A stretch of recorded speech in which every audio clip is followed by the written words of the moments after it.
Good morning. If you want to see how we built this nice deck railing for my deck ramp, stay tuned, because that's what we're going to do today.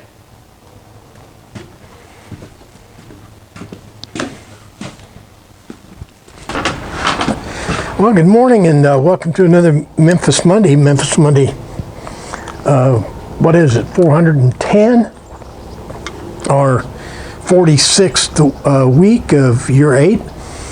Today we're going to build a handrail for a deck ramp. It's on the back of my house, so we already built one handrail for it, but we liked it so much we decided to continue the handrail all the way to the bottom of the ramp. So the weather's perfect and I've already gotten started, as you can see. So let's go check out where we're at and knock this job out. But before we do that, we need to knock off the chit chat and get to work. This is a handrail I built for these back stairs on my deck. And I believe this was like Memphis Monday number 8. Today's Memphis Monday is 210. So you can see this one was 400 Memphis Mondays ago.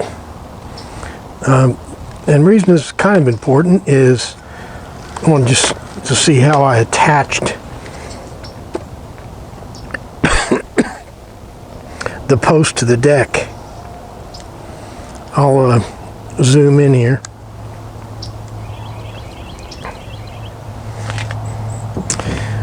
Each of these posts is attached with these 8-inch lag bolts in the side and a steel brace at the bottom and another steel brace up here at the top. Because I didn't want this thing, I want this thing to be totally, totally rigid. Here's a handrail we installed a few weeks ago. It copies the same design we have for the rails, or the rails that go around the deck. And down there you can see there's the framework for our new handrail. Let me go show you how those posts are connected. This is the accepted way that posts are connected. You don't notch them. You put lag bolts or bolts through the full width of the post and attach them to your rim joist. There's one over there, and this is on the deck itself. There's another one there. So for the most part, that's what we did over here. Those are 8-inch lag bolts. But for the end post, we have a special situation.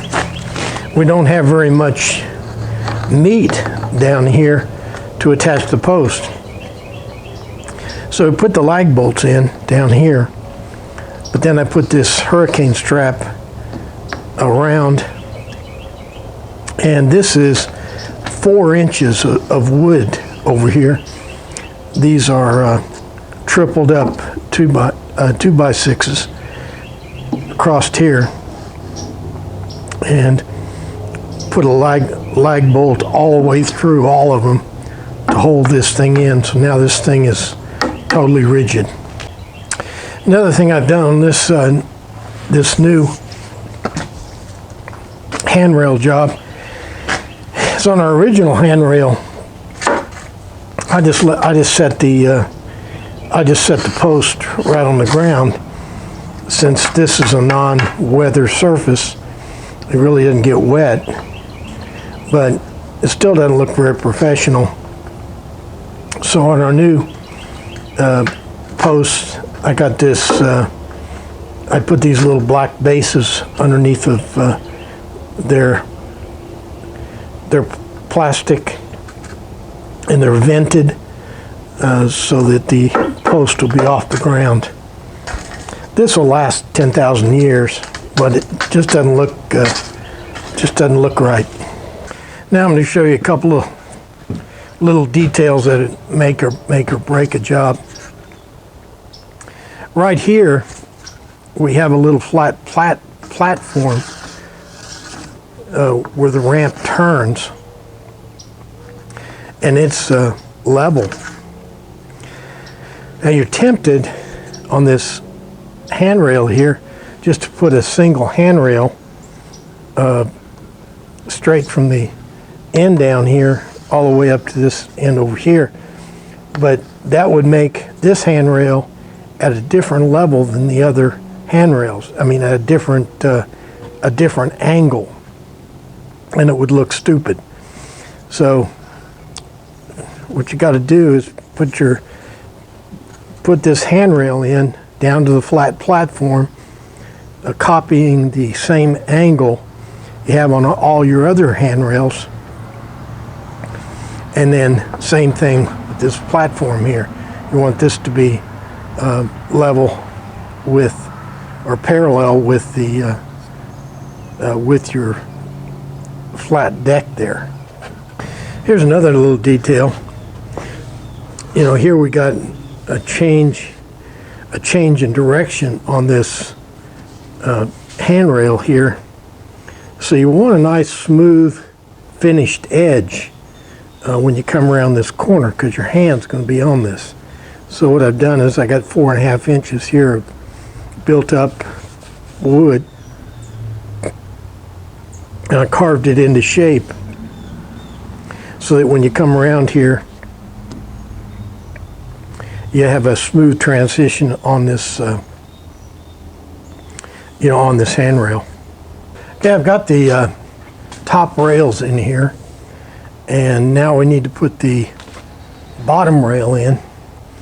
And the way I have that sorted out is I want the distance between the top rail and the bottom rail to be the exact distance of my pickets, which is 36 inches.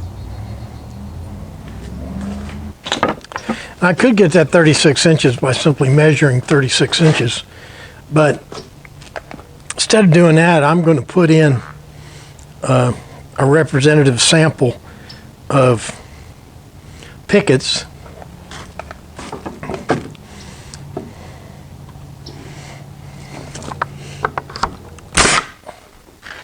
And then use that to gauge where I want to put that bottom rail.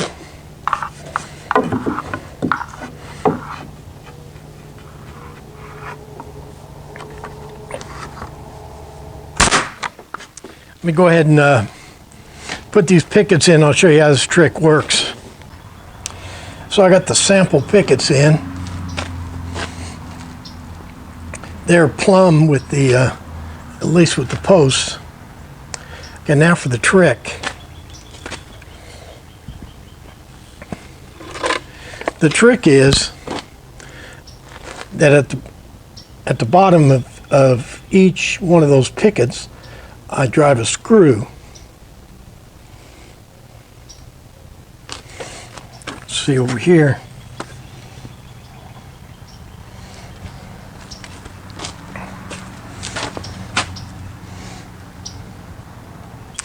Then I just cut my rails and sit them up on those screws, and they're not only are they perfectly measured now, because I want them to be the same length as the pickets, but they're now held in place so I can nail them or screw them or whatever I'm going to do. Now, in terms of the angles, you know, all the angles are the same. You know, once you get the angle of the handrails, the top handrail, then all your other angles are going to be derived from that. So I have this sample block here, and whenever I need to cut an angle, I can just line it up there and cut it.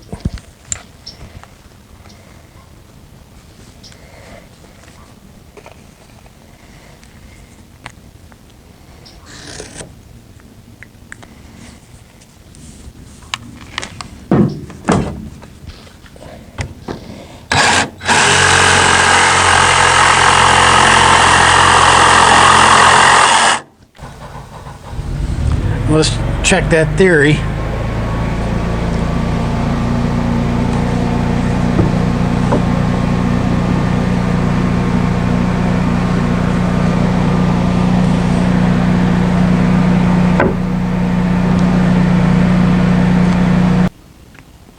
All the bottom rails are in place and held up with the screws. Now all I got to do is just go through and nail them in place.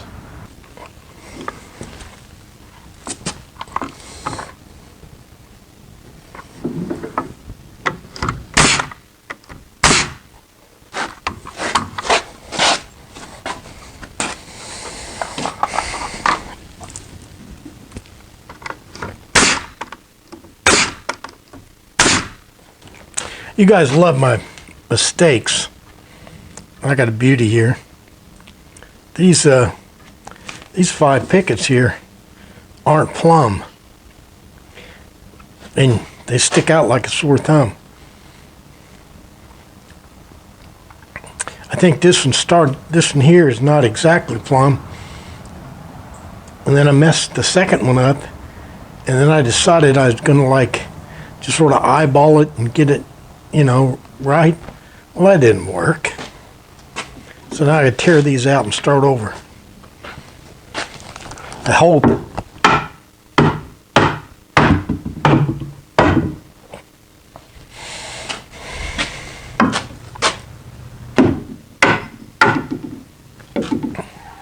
What's that old saying? You don't, if you have time, do it over. You had time to do it right the first time, or something like that.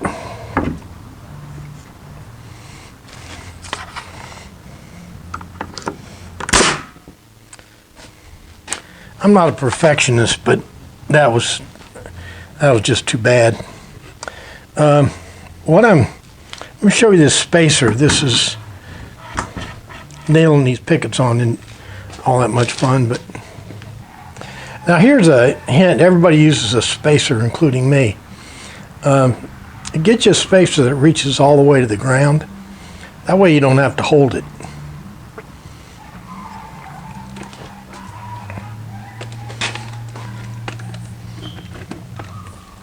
That way, then you just move your spacer and lean it up against your wood here.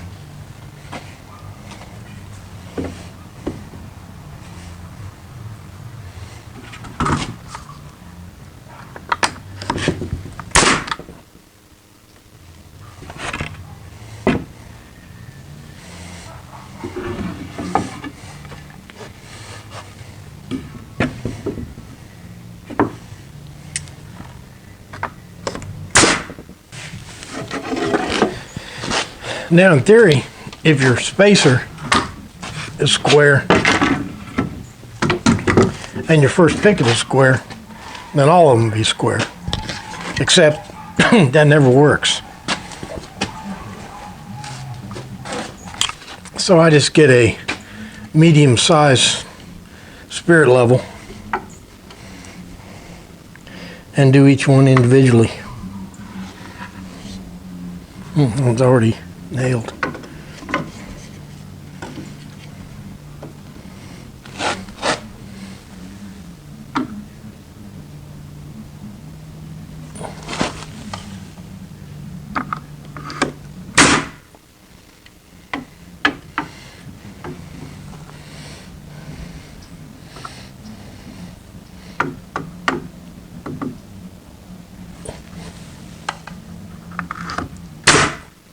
I'm putting the handrail on now, and I want that handrail to sit right down against this top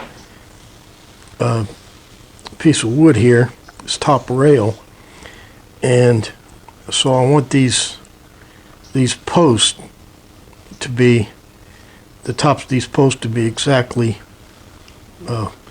parallel with this, so you don't have any high places. And I do that with an angle grinder.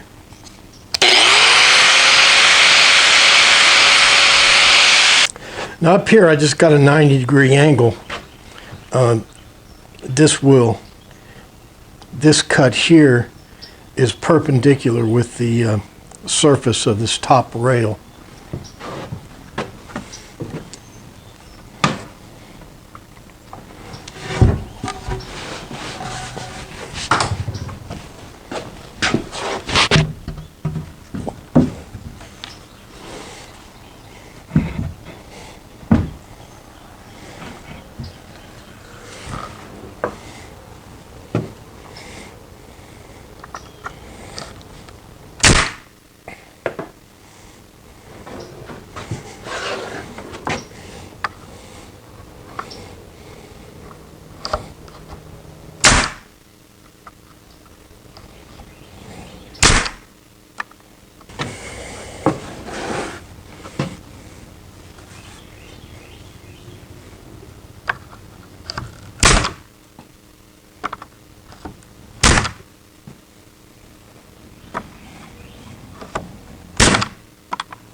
Now you want your handrail to come pretty much out to the end of the ramp, but I couldn't put my post out there because I didn't have any meat to attach it to.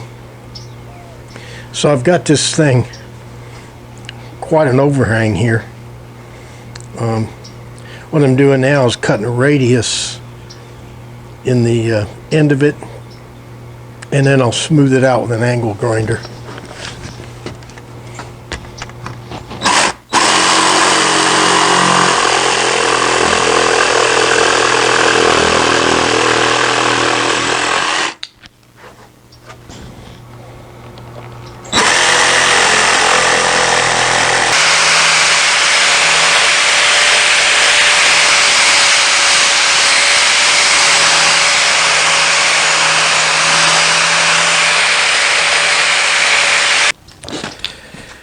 Since the ends here hang out so far, I've decided to put these little corner braces in.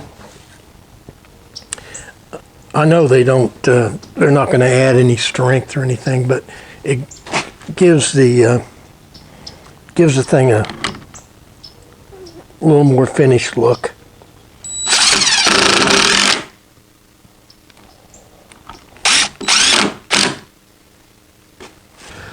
So there's a little corner braces that gives that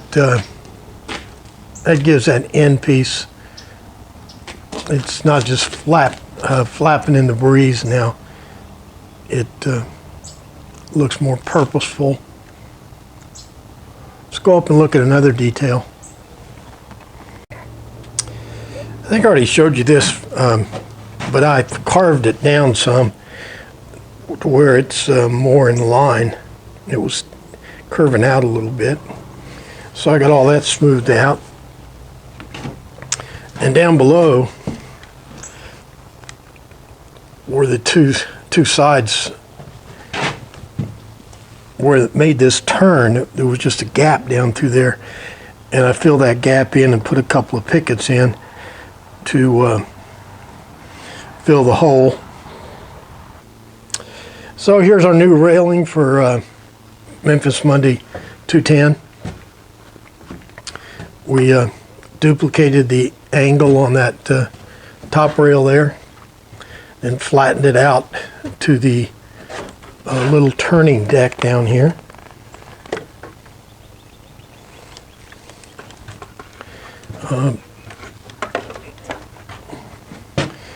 So that rail there is level, and then the picks up the ramp angle right here. We have a good finished looking turn there. So that's what it looks like, all finished.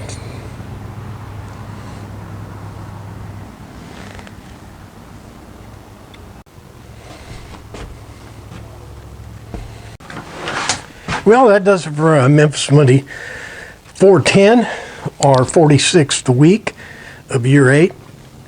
Today we built the handrail, sometimes called a safety rail and sometimes called a guardrail, for our deck ramp. And I think we had some takeaways there. I think one of the things I think the first lesson you learn with trim, for example, is the most important thing is not the trim, it's where the trim starts and where the trim finishes. That's what you have to worry about. Well, it's kind of the same thing on this deck building. Your eye's going to go to the corners, to the ends, those kinds of focal points. And so we put most of our design efforts into the end of the handrail there, where we put the little corner braces in, and at the turn where we put that rounded piece in there, because those are really focal points, and you want to make them look at least finished. You don't want to make them fancy, because then look out of place in a deck like that. But anyway, hope you got some takeaways. Like, favorite, and share, and all the stuff you do on the internet. But most important, make sure you're back here next week for another exciting Memphis Monday. Thanks for playing along.